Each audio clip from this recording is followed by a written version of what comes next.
My job as a head coach was to make sure your ass was uncomfortable every single day when you walked in that building. Get up, show up, shut up, and work your ass off. If you have to talk somebody into doing something, that's the wrong person for me. If there's not a cup of coffee made in the next 10 minutes, none of your asses will ever get another job. All right, guys, I want to introduce you to my mentor, Coach Dave Christensen. We all look like little students right now. I love it. So, Coach C is the guy that brought me to where I'm at today. He taught me all his foundation, his principles, his philosophy. All the things you see in a gym is a direct reflection of his coaching tree and philosophy. I want to give him a great shout out and thank you for making this trip, Coach. He's going to speak to you guys just quick things, tidbits, if you guys have any questions, and then he's going to join us later on the podcast. So, welcome, Coach Dave Christensen. Thank you. Thank you. I hope you guys understand how unbelievable the business that these two guys have built down here in Houston over the last few years. I mean, this is incredible, okay? He talked about my coaching tree. I have 4 of my former Wyoming guys are coaching in the NFL. One of them just got hired at Michigan. They're all over the country. They're having great success because they bought in. These two guys worked for me and have been probably more successful than those guys. Those other ones stayed coaching football. These guys started a business and a training and have, I'm taken back by the success that they have, okay? And what I want to do is I'm going to talk a minute to you guys about, how to get to the top in your profession, okay? You want to strive to be the best you can be and get to the top of your profession. First is you don't start there, okay? And what I see, I travel a lot, I do a lot of speaking engagements, and what I see nowadays with younger people is they want to start right here, okay? You know how many years it took me to get to here? I worked my first 7 years and made a total of $8,000 in 7 years, okay? These guys started before COVID. COVID came, they were jumping fences to work people out, finding fields to work people out, just finding a way to, I would imagine you guys weren't eating steaks every night at the fancy restaurants, right? I mean, you find a way. You got to start at the bottom, okay? You're never going to start at the top, and if that's what your expectation is, you're going to be sorely hurting as far as going forward in your career. Here's the other thing. You got to be prepared to get out of your comfort zone, okay? My philosophy when I was a head football coach is when they walk through the doors to my building, they're going to be uncomfortable. The entire time they're in there, they're going to be uncomfortable, okay? My job as a head coach, and they can testify, my job as a head coach was to make sure your ass was uncomfortable every single day when you walked in that building. Their job was to find a way to become comfortable in uncomfortable situations, okay? So if you come in here and you don't have a little edge, if you're not worried if these sumbitches are watching over your ass, make sure that you're doing everything you're supposed to do. If you're not a little edgy with that, I used to have coaches, used to get kinks in their neck because they're worried if I was watching, okay? You need to get out of your comfort zone if you want to be successful, okay? And you got to learn to live out of your comfort zone. If you do it if you're doing this for the money, it ain't going to happen. If you don't do it for the money will come. Does that make sense? And that's kind of the way I've always, worked my life and my success. I recently wrote a book. It's called Your Fourth Down, Why You Need to Go For It. And it's a book, kind of goes through a little bit of my career, but it talks about things that I was able to do in my career to have success. And really, it's not just in my career, but in life, okay? And, these guys have got the book. And basically what it talks about is it's a comparison of fourth downs in football, which anybody here not know about a fourth down in football, right? You guys are all athletic in sports, right? Important downs, right, can change the outcome of the games. Well, we have fourth downs in life, right? My first major fourth down in life is I lost my brother when I was 14 years old, okay? It was a major point in my life. I was fired 3 times as a football coach. There are lots of fourth downs. It could be a job, it could be an interview, it could be, a relationship. We all have fourth downs. And so it talks about the comparison of fourth downs and that you just need to go for it in life. And then what I talk about in there is my ADAPT game plan. And this is the things that I really believe in. And what I call it is it's the TNT. It takes no talent to do these things, okay? Talent plays nothing into the ADAPT game plan. And the first thing in the ADAPT game plan is the first day is for attitude, okay? We wake up every day, we choose our attitude, okay? Attitude is free. You have a choice every single day you wake up. I don't like excuses, okay? We had a motto at our program, no excuses. If you have the attitude, the excuse attitude, okay, you can't be successful, okay? Because you can't have a performance attitude and an excuse attitude, okay? So I never give excuses. Sometimes I come up short. I don't make excuses. I didn't allow excuses from people that worked for me. The other thing is nobody wants to be around Debbie Downer. You guys ever watch Saturday Night Live? You seen Debbie Downer? Okay, she's a miserable person to be around. Nobody wants to be around Debbie Downer. Understand this, no job is too small. No job is too small. If your job is to make sure that those two little weights in the corner are in the corner and they're supposed to be touching each other, then make sure those weights are in the corner and they're touching each other. Okay, I'll tell you a quick story. I was the offense coordinator at University of Missouri. I came into the office one morning. I used to get in there pretty early. And as I walk in, there's a graduate assistant door, and that's where all the young guys were at. Okay, I walked by there. I went back to get a cup of coffee, and there's no coffee made. I walked back down there, and I said, if there's not a cup of coffee made in the next 10 minutes, none of your asses will ever get another job. One guy ran down there and made the coffee. 3 months later, I was the head coach at Wyoming. He got hired, and the other 5 guys in that room never got a coaching job, past being a GA. Okay? He's made the coffee. Okay? He's made the coffee. He's made the coffee.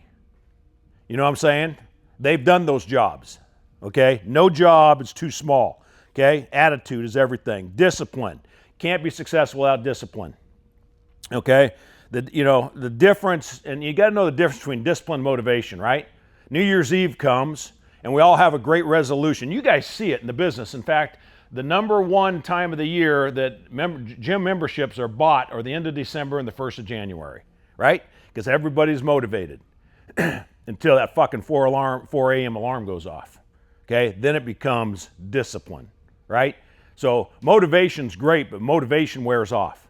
Discipline doesn't, and you got to have great discipline in your life, okay? Here's what I taught my kids, and I live by this. It's real simple, okay? Get up, show up, shut up, and work your ass off. And guess what? You'll pass everybody at your age because most people can't do those 4 things. And those are all discipline, right? Get your ass out of bed. That's why you guys are here on Saturday morning. Show up, okay? Didn't show up in my program. You were gone. Your replacement showed up, okay? Shut up. And why do I say that? And when I speak to some groups, it's keep quiet. But because you have 2 ears and 1 mouth, okay? So you can listen twice as much as you talk.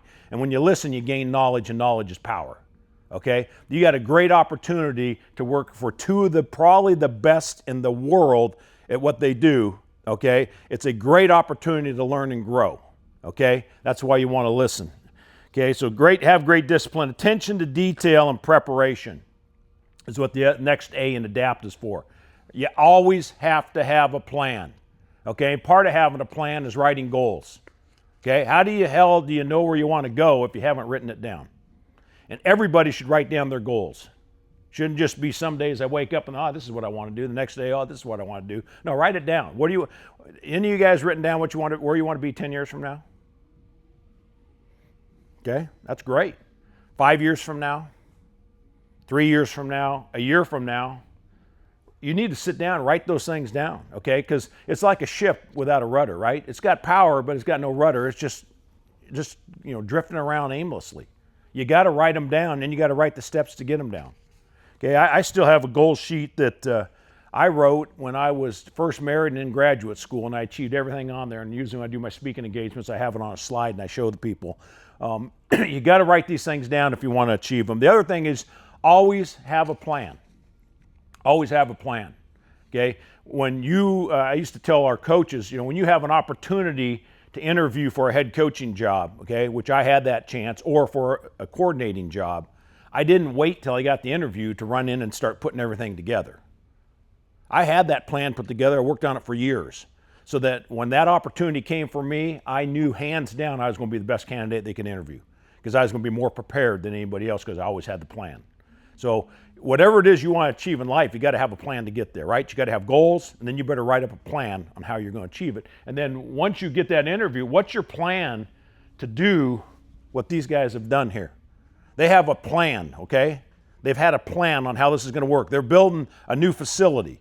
They didn't just all of a sudden, okay, you guys can have this. Okay, well, let's think about what we want to do. No, they've got a plan. They've worked on that plan, okay? It wasn't waiting until we could do it. The plan started a long time ago. So always have a plan. Then the fourth letter in adapt is the P, and that's for perseverance. And understand this, that we all fail in life, okay? Jesus Christ is the only one that ever came to earth and didn't fail. So we're all going to fail. That's just part of life. You got to learn to fail forward, okay? So when you fail, you own it, okay? You point here, not anywhere else. You own it, okay? You figure out why. You come up with a new plan, and then you go forward again. But understand, that's just a part of life, okay? Failure is a part of life. What you want to do is fail forward and turn your setbacks into comebacks. And if you live life that way, then you're going to score touchdowns in life, just like these guys. That new Congo gym, that's a touchdown in life. That came from having a great attitude. It came from having great discipline. Okay, it came from having a great plan. And did that plan work out every single day? No, a thing called COVID hit their ass. But they persevered, and now they're going to score touchdowns in life, and you guys can all do that as well. So I appreciate you guys having me here. I've never been so proud of two guys that have worked underneath me. The accomplishments these guys, and believe me, they're only getting started, okay? They're only getting started. So thanks for having me, guys. Does anybody have any questions for him? Yeah, questions. It's a great time to ask any questions. Don't be afraid. Don't be nervous. This is a very knowledgeable man. He's seen every obstacle and seen it all and been through and seen so many walks of life through his coaching tree. So if you have anything, now's your chance. Are you still currently coaching? I am not. I retired in 20. Then I got bored for 2 years, and I went to Europe, and I was a head coach in the European League of Football for a couple of years. Got tired of living in Europe. Europe's a good place to visit. You don't want to live there. I live in the greatest country in the world. I could not get back fast enough. If I'm going to do anything, it's going to be in the United States of America. I will never leave our country again, other than go to Canada or something. But no, I'm not. So what I did is I wrote a book a year ago. I wrote that book. I started in January, published it in May. I do speaking engagements, consulting, those type of things now. Nice. That's awesome. And play shitty golf. Nice. Play a lot of shitty golf. So you don't have to really deal with this generation and the whole being motivated rather than disciplined. Yeah, I mean, I got 3 kids. So, and they're very much like these guys. I've got 3 kids that have great work ethic, are doing extremely well in their jobs. I was a little disappointed yesterday. I sent them some motivational stuff in the morning, and they all gave me shit. So I still work with younger people, and I go around to a lot of places. I speak at schools, teams, businesses, organizations. The world's changing. I understand that, and you have to motivate. But again, you can motivate them, but if there's not discipline, the motivation's going to wear off. It only goes so far. People always used to say, "Well, you're going to give them a pep talk before the game." I'm going, no. I want self-starters. If you have to talk somebody into doing something, that's the wrong person for me, right? I want them to be intrinsically motivated. If they need a pep talk, if I have to motivate you, you need to work for somebody else. I want the ones that come in with self-motivation. And that's why when you guys are in here, I joke and I banter a lot, but it's like, I don't need motivation. It's cool, no, I'll get the text from him or we'll banter back and forth, but if we can put it inside you guys that I don't need to look at Dose or Bacha or Taj, it's already in me. You're gonna have yourself success just with that mentality, because him and I, we don't need it. We fucking have a backs against the wall mentality, and it started from where he was bringing it up, and he talked about money. Man, he worked for free for what, 5 years? 4 or 5 years being at the GA, not making much. I worked for free for 5 years. He talked about how he was making only $8,000 and all those things. It's like, all of that is like callousing to where you're gonna wanna get to eventually. And it's an honor to have him here because I haven't even had this talk other than Aaron fucking up the podcast when he fucking did it virtually. But have him in this building and to be in his building at the time and for him to not know who I was, but he gained our respect and see what we built goes to show you that if you have a vision, a disciplined mind, a commitment, and a fuck you mentality, get out my way, you can go achieve it. And now I'm blessed enough to be able to do it with my family. And I don't take that shit lightly. And it all started with that. Like, that's why you guys may or may not think we're assholes. Yeah. But you gotta be an asshole in order to achieve what you want to achieve. Like when you're running your dog place, it's gotta be in line. Everything's gotta be in line. And I love what he said. He talked about that thing was supposed to be touching each other. It's supposed to be touching each other. So now you guys get an inside look of why Cole and Batshah and ourselves are so detail oriented. Because what I say, how you do anything is how you do everything. And that all came from him naturally. He made sure that coffee was fucking filled up. That slide is in my presentation. How you do anything is how you do everything. Yep. Jonathan, you had one? Yes, sir. If you don't come from like a family or like a place where like maybe like your friends had like a similar vision or like motivation from you, but like you have a vision for what you want to make happen, like how do you go about finding like a team or like people that can like be a part of the journey? Yeah, that's a great question. By the way, that was a good question too. Thank you for the question. So I also, and I would strongly suggest you guys get online. If you go to coachchristensen.com, you can order a copy of my book. I'll personally sign it for you because I cover these things in there. Or you can go to Amazon, but I don't sign the ones on Amazon. Amazon takes all the money.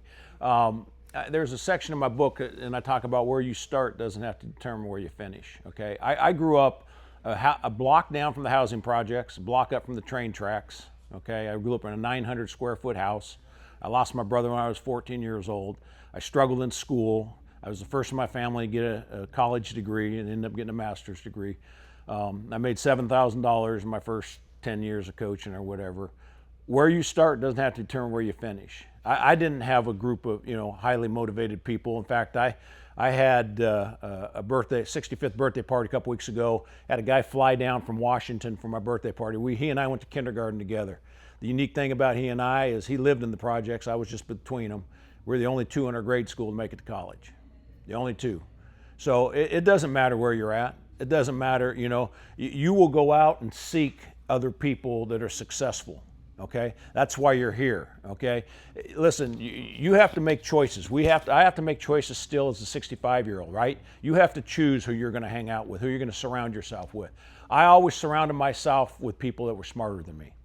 Okay, I always wanted to be, it probably doesn't sound good, but the dumbest one in the room. Okay, and I was, because I was smart enough to know that if I hired the best people around me, that I have a chance to rise and be successful.